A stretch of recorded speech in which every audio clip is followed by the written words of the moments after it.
E aí, pessoal, beleza? Começou mais um podcast Ufologia e Ideias para você e hoje eu trago um presente que gentilmente foi concedido do acervo pessoal do Arthur Sérgio Neto.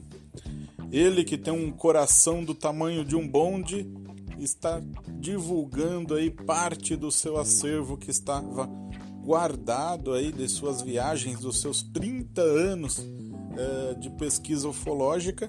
Ele redescobriu, vamos dizer assim, né? Parte já nem lembrava mais do que ele havia guardado, né? Por exemplo, no canal do Petit tem a última coletiva do Urangê de Holanda, né? E ele, acho que a última fita que ainda existe inteira foi digitalizada e foi disponibilizada lá no canal do Petit, tá legal? E aqui no podcast ele vai me trazer algumas memórias da viagem que ele teve, que ele já comentou aqui no podcast, tá legal, pessoal? Então, peço para você, se quiser contribuir com esse podcast, apoia.se/ufologia ideias, com um valor simbólico, você ajuda esse podcast com mais qualidade sonora, com mais tecnologia, tá legal? Temos as camisetas, né, no ufologiadequintal.com.br e na lojaflutuante.com.br, beleza, pessoal? Me siga nas redes sociais, tá? Twitter, Instagram e o canal do Telegram, que o link do convite está aqui na descrição deste episódio, tá legal? Então, sem mais delongas, Arthur, com você, cara, manda o seu recado aí, vamos lá!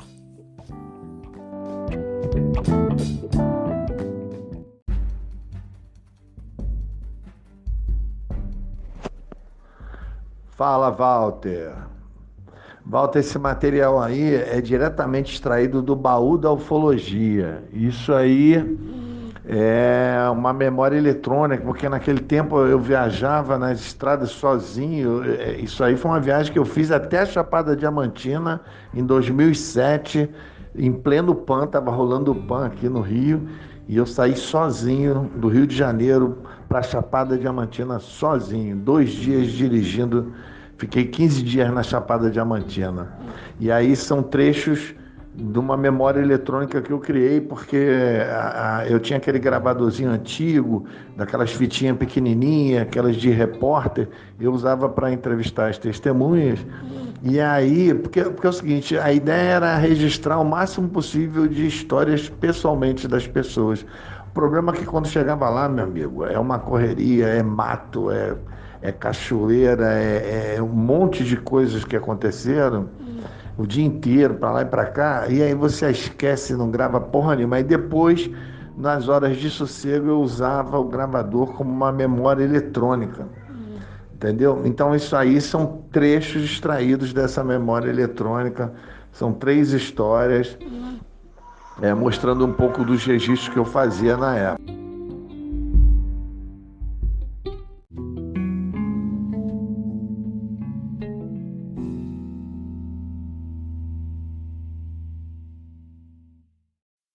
Uma observação aqui é que teremos 3 histórias, né, nessas fitas, tá legal? Então, vamos à primeira história, tá legal? Um depoimento de uma mulher que viu um OVNI e viu o local de pouso deste OVNI. E uma grande surpresa tinha nesse local de pouso.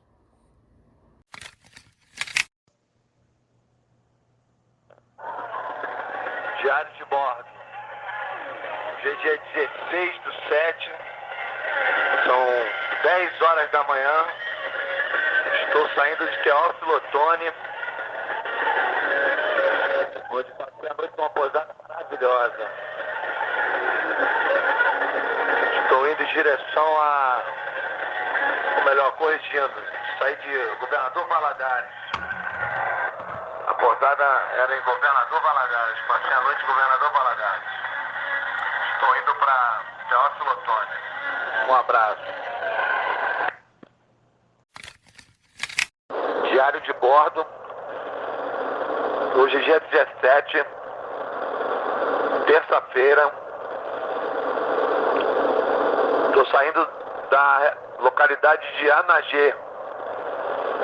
Anagê é uma cidadezinha pequenininha, logo após 33 quilômetros depois de Vitória da Conquista.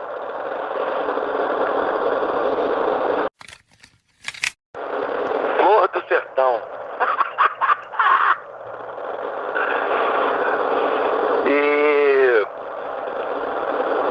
fiz uma grande amizade aí. Pra você ter ideia, a cidade só tem um restaurante, uma padaria que 10 horas da manhã já não tem mais pão,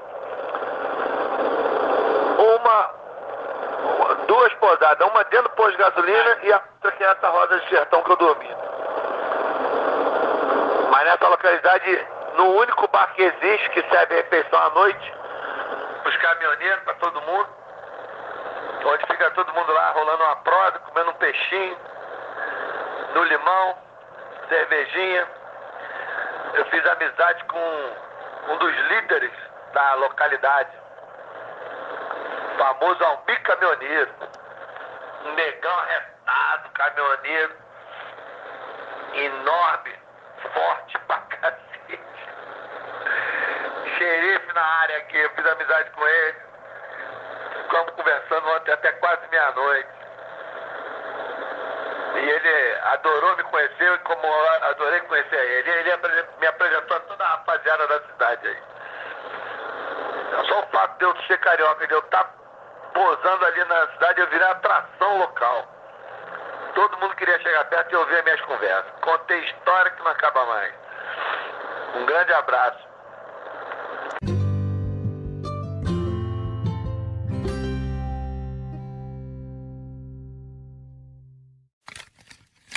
Estamos em Mucugê, já almoçamos, uma comida maravilhosa. E eu conheci a Catarina e a gente bateu um papo claro sobre ufos. E a Catarina contou uma história muito interessante e eu queria gravar, primeiro depoimento gravado na Chapada. Aí eu queria saber, Catarina, queria que você dissesse quando foi e como tudo aconteceu. Aconteceu em Arembepe, numa praia, em 1996. Era mais ou menos 8 da noite. Estava eu e um amigo caminhando em um lugar meio deserto, assim, de casa. E a gente estava na praia e sentiu alguma coisa que saiu de trás da duna, do lado do rio.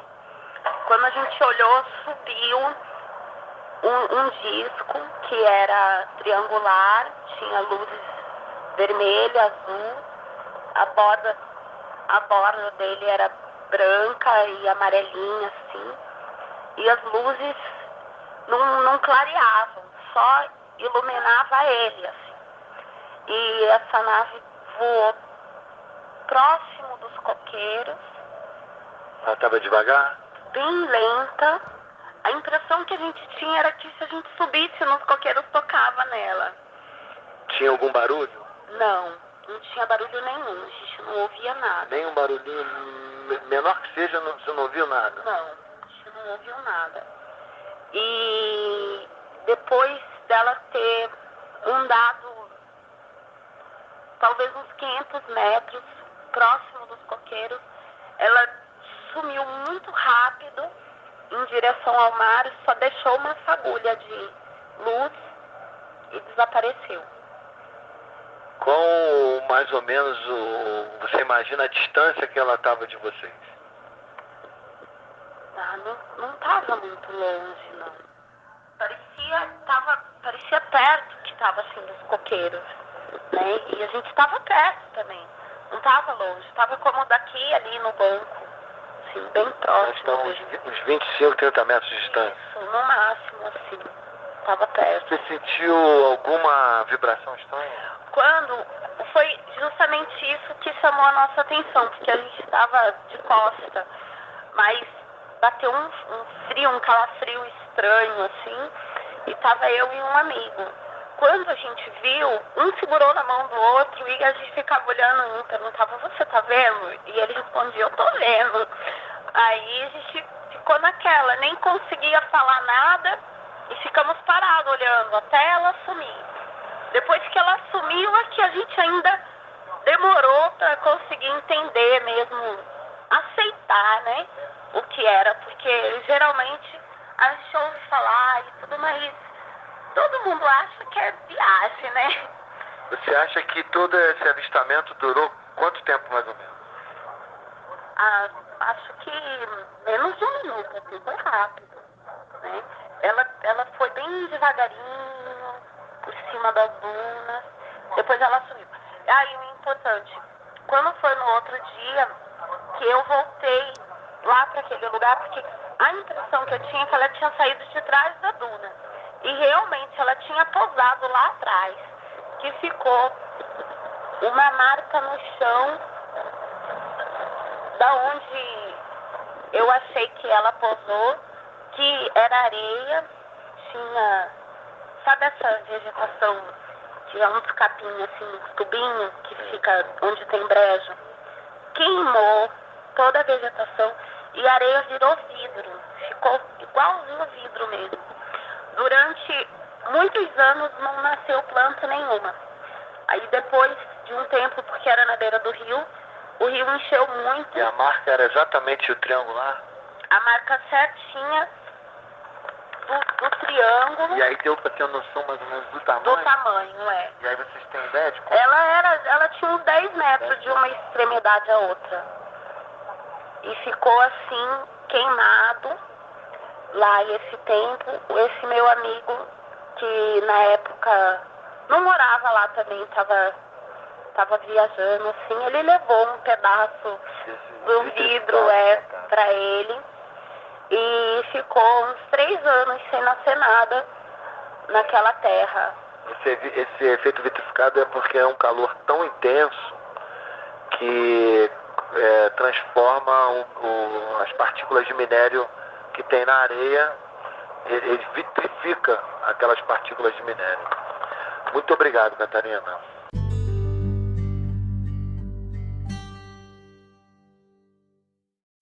A segunda história dessas gravações, que agora se tornou um podcast, é de uma visita a um sítio arqueológico.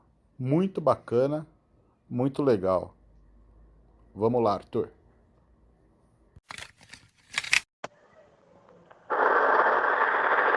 Diário de bordo. Fiquei vários dias sem fazer anotações do gravador.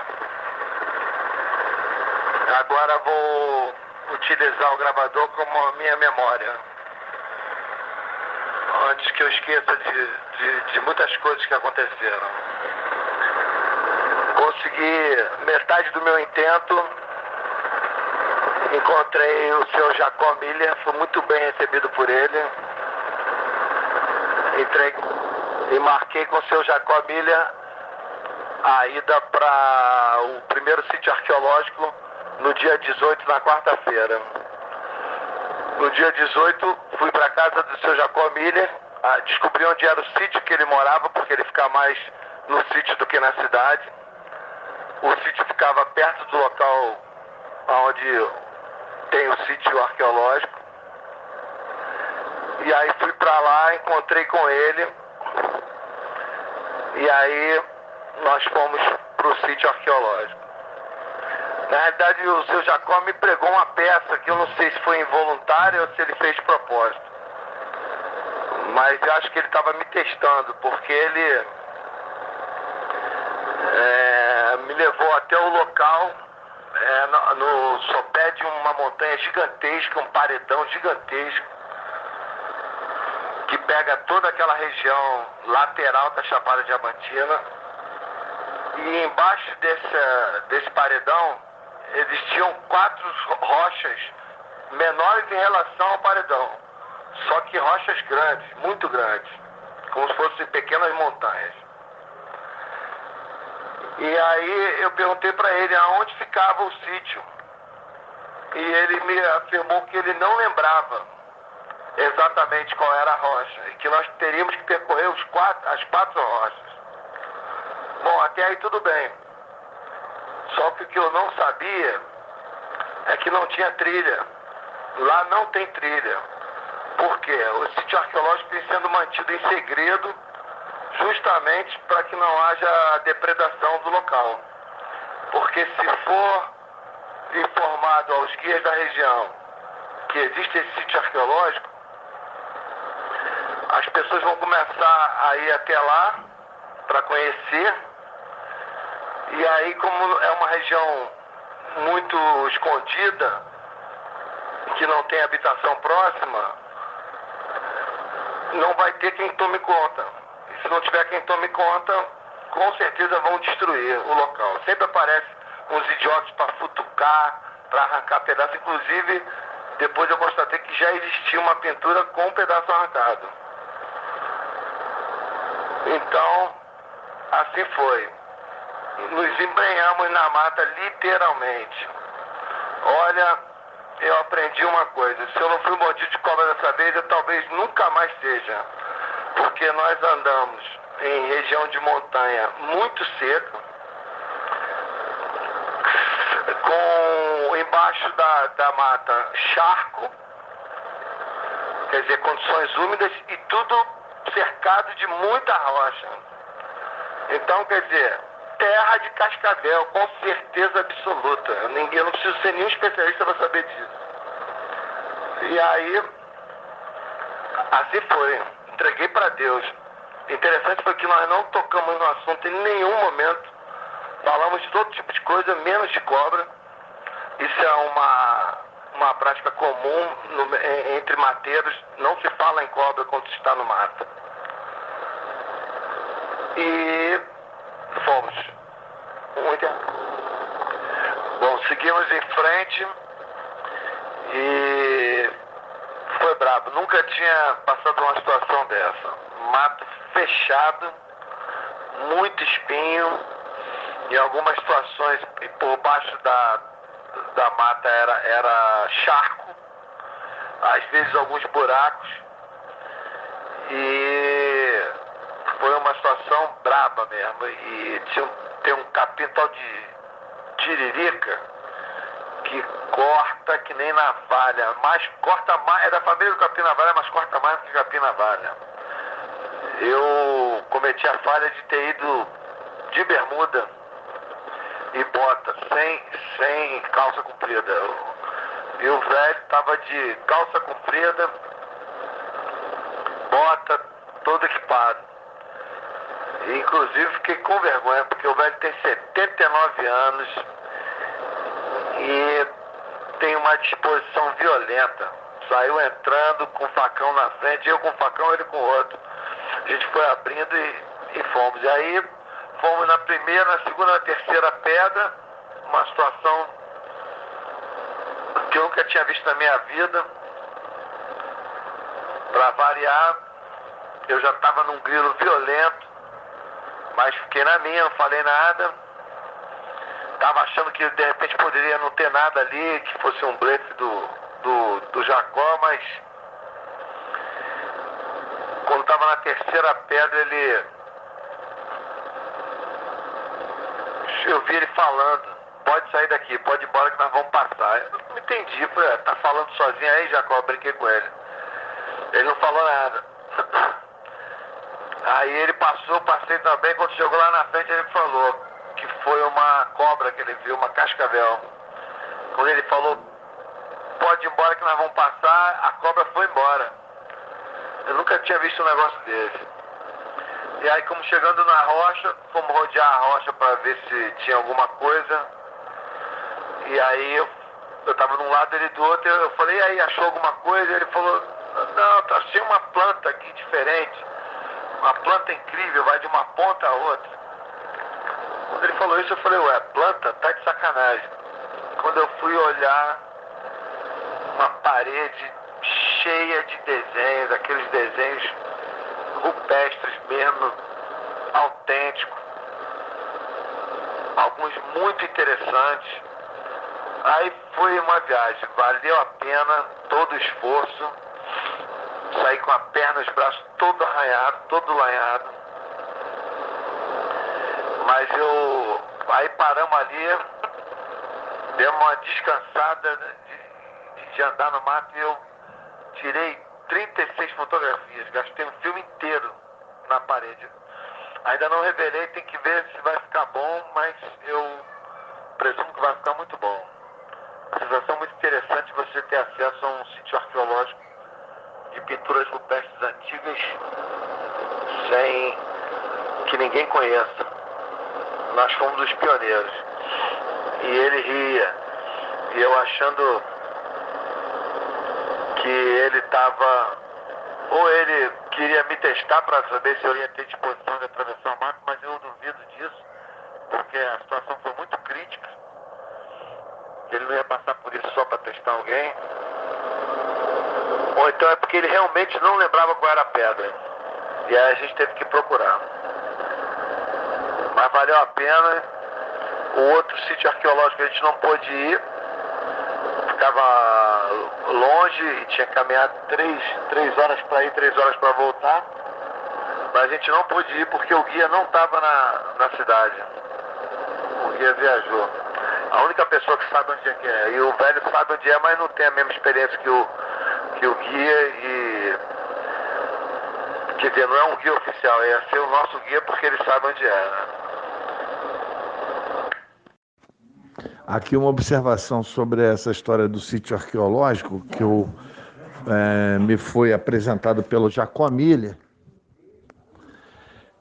que é o seguinte: esse sítio arqueológico ele não é conhecido nem catalogado pela nossa arqueologia.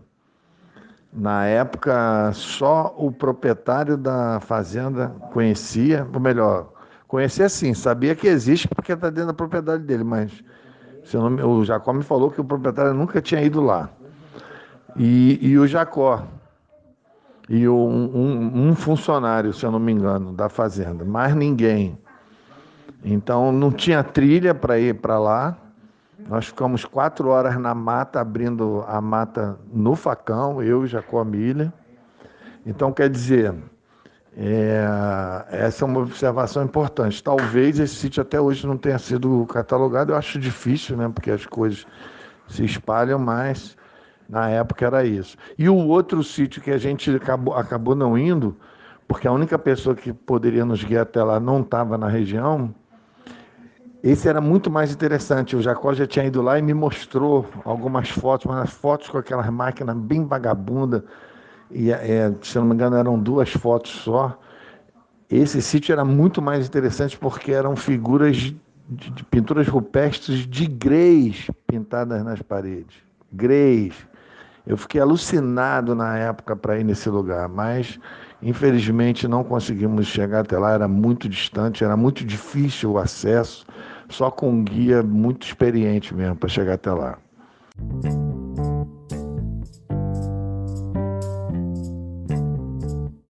E a última história desse podcast é de um senhor entusiasta da ufologia que, em seus últimos momentos, com certeza, vivenciou fortes emoções. Culminou num desfecho não muito agradável a todos. Vamos lá, Arthur. Esse segundo sítio arqueológico nós não podemos visitar, porque o seu Jacó conhece, mas não tem pleno domínio da região, e aí a gente deixou de conhecer. Mas de qualquer maneira, foram muito importantes as histórias que nós colhemos na região. Por exemplo, a história mais famosa que tem na cidade de Mucugê é a história de um caminhoneiro que morava em Mucugê. Apesar de ser caminhoneiro, ele é da região. E ele, na alta onda de aparições de UFOs aqui na região. Foi a época, inclusive, que o Fantástico teve em Mucugê fazendo uma reportagem com o Jacó Miller, né? Cuja reportagem o Jacó Miller nunca tinha visto, e eu, como tinha ela gravada no Rio de Janeiro, passei para DVD e trouxe de presente para ele. Ele se emocionou quando viu, ficou muito feliz e foi muito legal. Agora, a história desse caminhoneiro é porque na época áurea das aparições aqui na Chapada, na onda ufológica que estava acontecendo aqui na Chapada, ele foi uma das pessoas mais interessadas e ele ia sempre para os picos aqui da região tentar filmar, e ele conseguiu fazer várias cenas. E aí o negócio ficou popular, né? Na época o seu Jacó Miller falava para mim, era uma verdadeira feira, todo mundo de noite, isso eu tenho gravado inclusive na reportagem Fantástico. A população toda da cidade à noite ia lá pro Morro do Capabote, que é o pico mais alto lá da região, e ficava esperando para ter a oportunidade de ver os UFOs, né? E era um verdadeiro carnaval, botavam música, faziam fogueira, ficava aquele monte de carro com som ligado, bebedeira, virou uma feira. E justamente nessa época, o que todo mundo conta na região, todo mundo conhece essa história, é que justamente numa dessas noites esse senhor caminhoneiro estava lá com a família e filmando, e apareceu uma luz na região, na serra, e todo mundo começou a gritar que era UFO, ele começou a gravar, começou a filmar, e em meio a toda aquela emoção do suposto UFO, o cara se emocionou tanto que infartou e morreu. Infartou e morreu por conta da emoção. Parece que ele já era cardíaco, já tinha algum problema, e essa emoção para ele foi fulminante. E depois constatou-se que as luzes não eram UFOs. E ele filmou, tem a fita dele filmado no dia que ele morreu. E aí constatou-se depois que era luz de caminhão subindo a serra. Mas no meio daquela confusão, daquela emoção toda, o cara acabou morrendo. E, inclusive o seu Jacó, eu já tinha conversado com ele na outra vez que eu vim aqui na Chapada, ele tinha me falado que as cenas gravadas no dia da morte desse cidadão, elas eram cenas que não eram UFOs, eram imagens de farol de caminhão, de carro.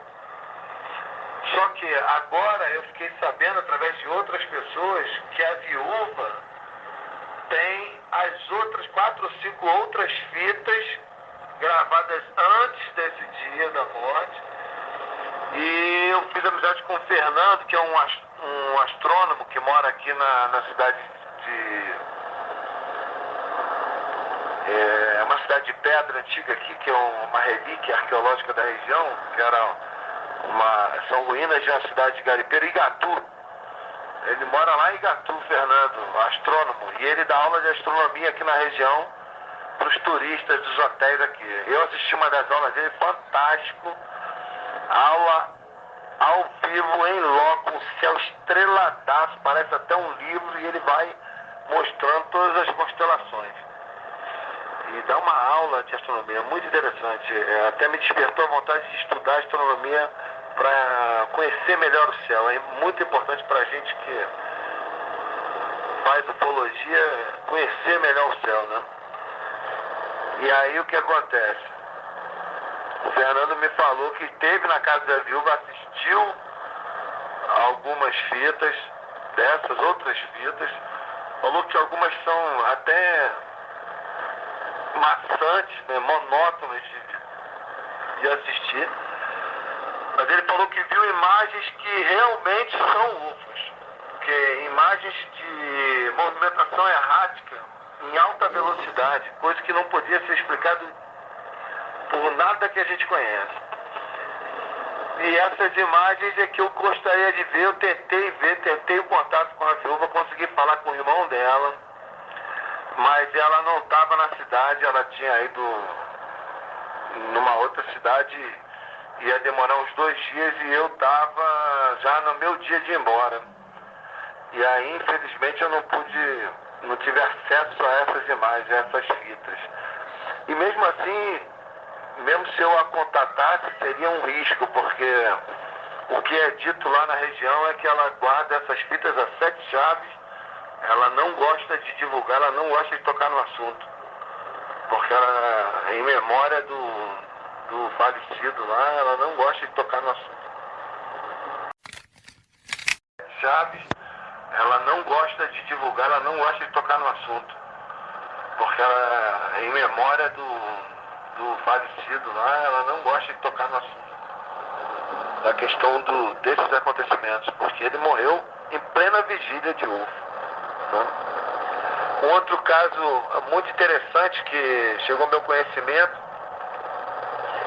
porque a questão é, na Chapada, o que se verifica é, ainda acontecem fatos, mesmo que não seja mais como era na onda da década de 90, que foi 97, 98, que estava aparecendo demais na região, ainda existem casos isolados que acontecem na Chapada. Mas eu acredito que esses casos isolados é como é na maior parte das regiões. Independente de ondas, de aparições, esses casos isolados, em sua maioria, eles aparecem com uma certa frequência. O problema é que não tem ninguém para investigar. E as pessoas que viram, tiveram experiência, se não tiver alguém para perguntar, para indagar, elas não falam. Elas não falam porque cidade pequena, ninguém quer ser taxado de maluco, entendeu? O próprio Jacó, que é um pesquisador sério, é um senhor sério, tem várias propriedades na região, já foi delegado na região, é uma pessoa muito séria, tem filhos na região, tem casamento dele lá na região. Ele é taxado de maluco, porque investiga o UFO. E de maluco não tem nada, o cara é engenheiro, proprietário, é uma pessoa super inteligente, dispõe de recursos de tecnologia, ele tem computador em casa, ele tem televisão, ele tem DVD, ele tem tudo. Ele tem todo o conforto tecnológico que uma casa normal da cidade tem. Tem telefone, tem celular, ele tem fax, ele se comunica com... Quando ele foi procurar o guia para nos guiar a outro sítio arqueológico, ele obteve a resposta através de fax. Então, todos os fazendeiros conhecem ele, é uma pessoa muito querida e muito conhecida na região. Então, mesmo assim, antes de eu conhecer, todo mundo falava, você precisa conhecer o Jacó, o maluco. Não tem nada de maluco. Inclusive, grande parte das matérias sobre UFOs da região, todas vêm através de Jacó. Né? E ele é que detém o segredo desses 2 sítios arqueológicos. Um que eu visitei, tive o privilégio de conhecer e fotografei, e agora vamos procurar verificar as fotos para ver se tem condição de fazer uma matéria boa para a revista UFO. E o outro sítio arqueológico é esse que a gente não pôde ir porque o guia não estava na cidade. Então, é muito importante a presença de um pesquisador na região. Só o fato de eu estar lá, de eu me interagir com as pessoas, indagar, surgiram histórias fantásticas. Ganhei fotografias. Tem uma história que eu achei muito interessante, mas os pais da menina não deixaram eu ter acesso à menina. Eles são evangélicos, são religiosos, não querem tocar no assunto. Eles acham que é fantasia da menina, mas a história vazou, algumas pessoas na cidade conhecem. A menina, o pessoal mora na roça, a menina tem 7 anos de idade e ela vinha voltando com os pais e com os outros irmãos numa trilha, voltando da roça. Ela era a última do grupo. E atrás apareceu o que ela diz ser um menino. um menino muito magrinho, o menino ele era de cor bege, ele não tinha cabelos, era careca. E esse menino chamando ela pro lado dele, né? Ele tava assim, na hora que eles passaram na trilha, ele tava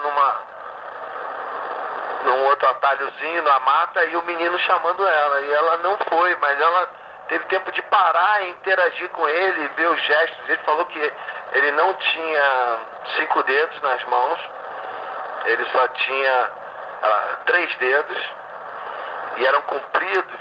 Ele era muito magrinho, e ela falou que ele era do tamanho dela. Ele tinha uma cara muito simpática, ela falou. E aí o que aconteceu? Ela contou isso para os pais chamaram ela foi correndo, e aí não viu mais o menino não acompanhou ela.